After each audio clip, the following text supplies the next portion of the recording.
Assalamualaikum warahmatullahi wabarakatuh. Shalom, salam sejahtera untuk kita semua.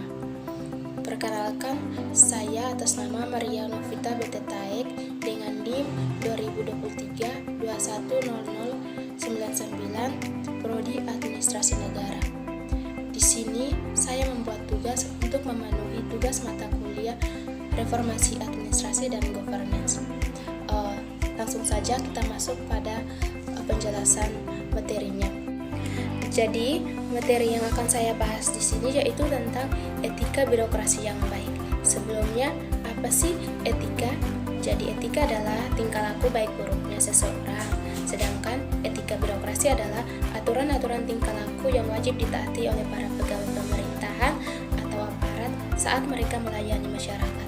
Pada intinya, etika ini mengharuskan semua pegawai untuk mendahulukan kepentingan orang banyak dan bekerja dengan benar.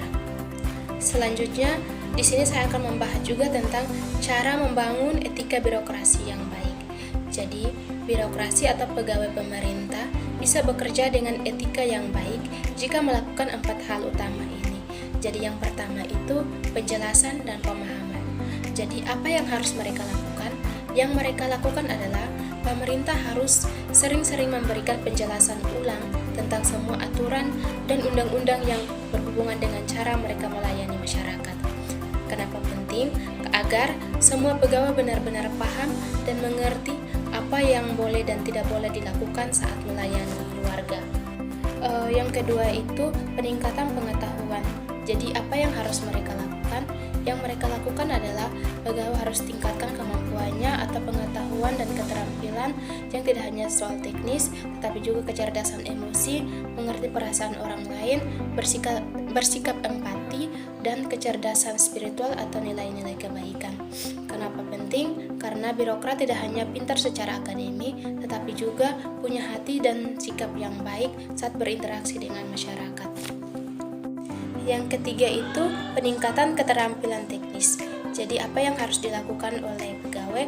Yang harus dilakukan oleh pegawai yaitu pegawai harus dilatih agar mahir dan terampil dalam prosedur kerja teknis yang sesuai dengan tugas dan fungsi mereka.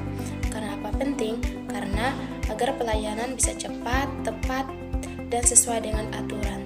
Mereka tahu persis langkah-langkah yang harus mereka lakukan untuk menyelesaikan masalah warga. Yang keempat atau yang terakhir itu penguatan spiritual. Jadi apa yang harus dilakukan oleh birokrat? Yang dilakukan oleh birokrat adalah perlu diimbangi dengan penguatan nilai-nilai keagamaan atau moral dalam kehidupan sehari-hari. Kenapa penting? Karena kemampuan teknis dan manajemen saja tidak cukup. Penguatan spiritual, mental atau moral diperlukan agar birokrat punya fondasi integritas dan tidak mudah melakukan penyimpangan. Jadi, etika birokrasi yang baik tercapai jika pegawai punya pemahaman aturan, pengetahuan yang luas termasuk emosi, keterampilan teknis yang mumpuni, serta fondasi moral yang kuat atau spiritual. Tentang budaya birokrasi atau nilai yang dipegang. Jadi apa sih budaya birokrasi? Budaya birokrasi adalah nilai-nilai atau aturan yang tidak tertulis yang diyakini dan diterapkan oleh semua pegawai. Jadi nilai itu terlihat dari mana? Nilai-nilai ini terlihat jelas dari sikap, tindakan, serta kesadaran mereka saat menjalankan tugas-tugas sebagai pelayanan publik. Contohnya, jika nilai yang diyakini adalah cepat dan jujur, maka semua perilaku birokrasi atau tindakan nyata akan mengikuti nilai tersebut.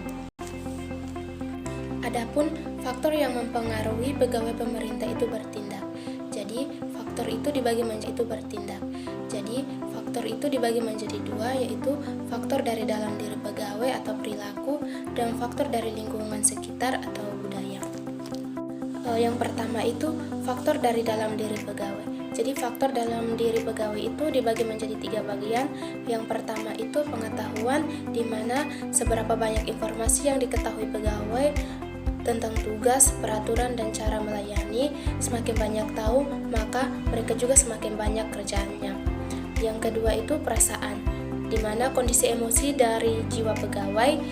Jika perasaan positif, ia cenderung punya sikap yang baik, ramah, sabar, dan jika mempunyai perasaan negatif, ia bisa jadi ketus Yang ketiga itu dorongan naluri, di mana keinginan alami manusia untuk bertahan hidup dan mencari yang baik. Contoh itu dorongan untuk dihargai, mencari keamanan, dan mengejar nafkah. Dorongan ini menentukan tujuan di balik tindakan pegawai. Yang kedua itu faktor dari lingkungan kantor atau budaya.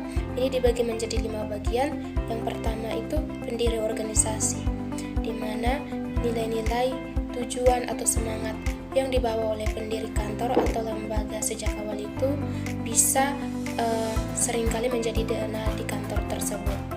Yang kedua itu pemilik organisasi, di mana pihak yang memiliki kendali dan otoritas tertinggi, misalnya kepala daerah, menteri atau pemimpin, memiliki gaya kepemimpinan mereka sangat menentukan budaya kerja.